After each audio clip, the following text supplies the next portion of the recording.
14 juillet 1944, jour de la fête nationale sur le plateau du Vercors. 4000 résistants ont réussi à bloquer les routes d'accès à ce massif qui surplombe la vallée du Rhône.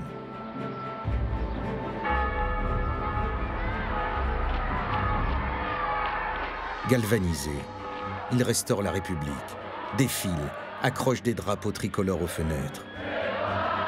Le plateau ressemble à un petit bout de France libéré de son bourreau, devenu dans l'enthousiasme du moment, fragile marionnette.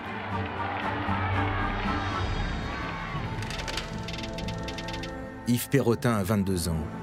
Il fait partie du peloton Freycinet. C'est un maquisard de la première heure. Peu à peu s'élargissait sur la carte la tâche formée par les régions que tenaient les seuls maquisards.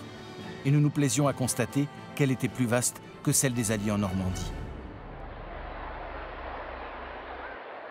Quand Yves Perrotin voit des avions alliés approcher, il est convaincu que De Gaulle, depuis Alger, tient ses promesses.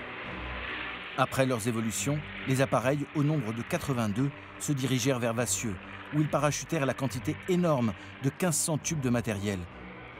Nous étions très heureusement surpris de voir qu'à Alger, on ne nous oubliait pas.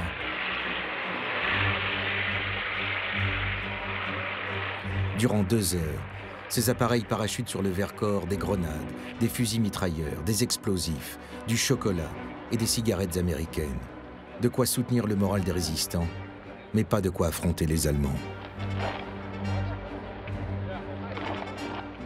Eugène Chavant, ancien cafetier, devenu chef du maquis, est furieux, doublement. Le général de Gaulle lui avait promis 2000 parachutistes. Il n'y en a pas un seul, pas une seule arme lourde non plus. Et puis ce parachutage en plein jour va immanquablement provoquer une riposte ennemie.